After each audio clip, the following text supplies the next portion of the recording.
Hi students, welcome to NEET 2023 special crash course series online of Talanta. আজ আমাদের 28th day এই সিরিজের।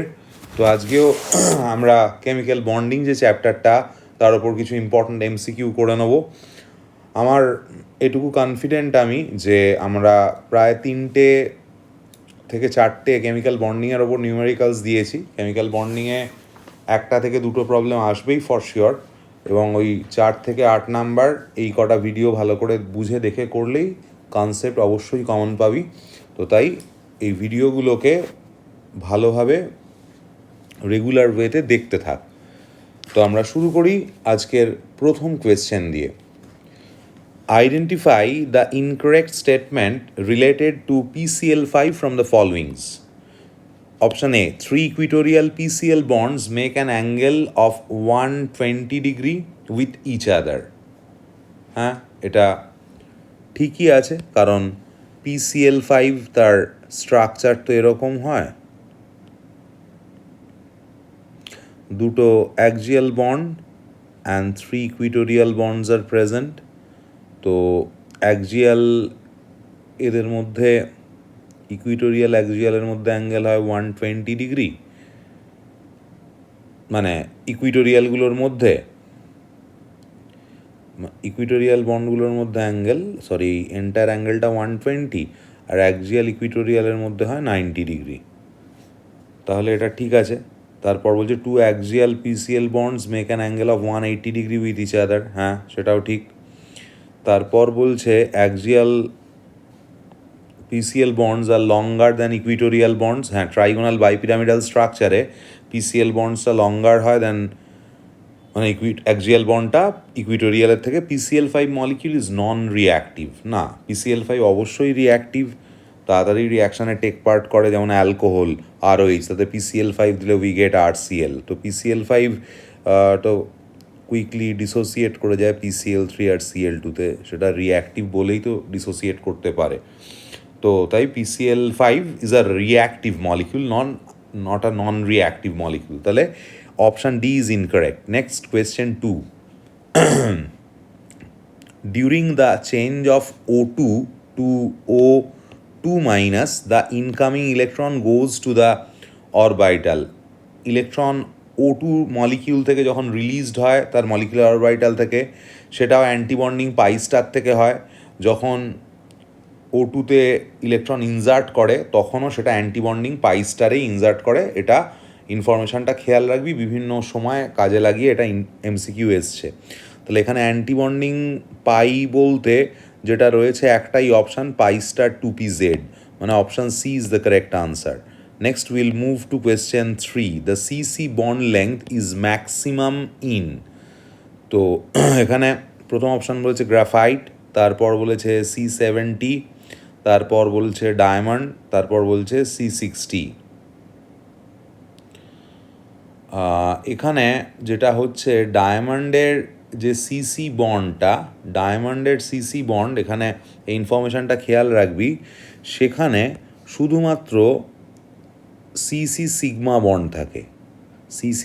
Bond থাকে, কিন্তু গ্রাফাইট হোক বা C70 ফুলারিন, C60 এটাও ফুলারিন, এগুলোতে যেটা থাকে যে ডাবল বন্ড ক্যারেক্টারও থাকে, আবার সিঙ্গেল বন্ডও থাকে, মানে সিগমা বন্ড পাই বন্ড দুটোই থাকে গ্রাফাইট C70 C60-তে, কিন্তু ডায়মন্ডে শুধুমাত্র সিসি সিঙ্গেল বন্ড মানে সিগমা বন্ড থাকে। সেই জন্য অবভিয়াসলি ডায়মন্ডের সিসি বন্ডটা উইকেস্ট, যেখানে বন্ডটা উইকেস্ট সেখানে বন্ড লেংথটা অবভিয়াসলি ম্যাক্সিমাম হবে।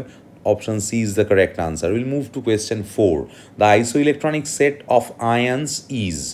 তো ইলেকট্রন টোটাল কাউন্ট করতে হবে। এখানে অপশান ডি হবে N3 মাইনাস, দেখ এটা 10টা ইলেকট্রন, O2 মাইনাস এটাতেও 10টা electron, F minus 9 plus 1 10, Na plus 11 minus 1 10, তার মানে option D. Next question 5, HF has highest boiling point among hydrogen halides because it has, first option lowest dissociation enthalpy, না। Next strongest van der Waals interaction, না।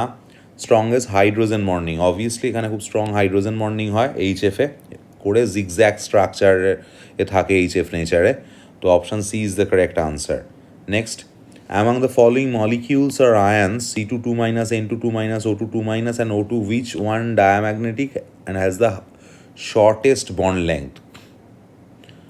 তো এখানে সবকটার bond order দেখতে হবে। C22 minus calculate করে দেখবি এর bond order কত আসবে। এর বন্ড অর্ডার আসবে 3।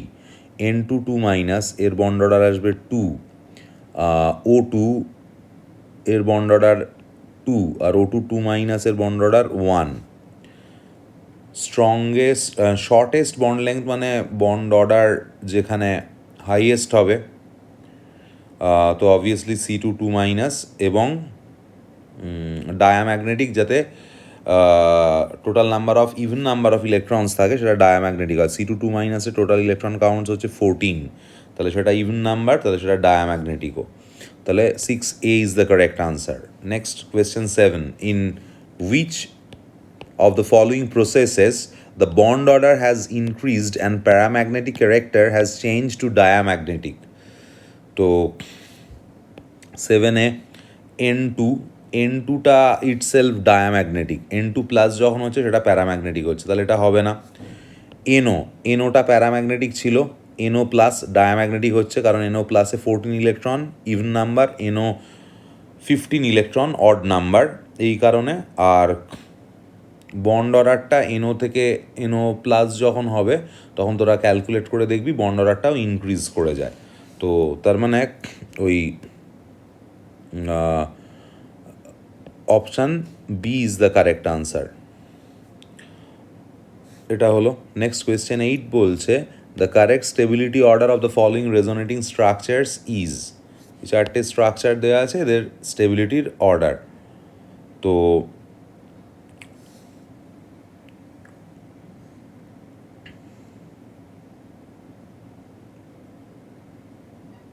এখানে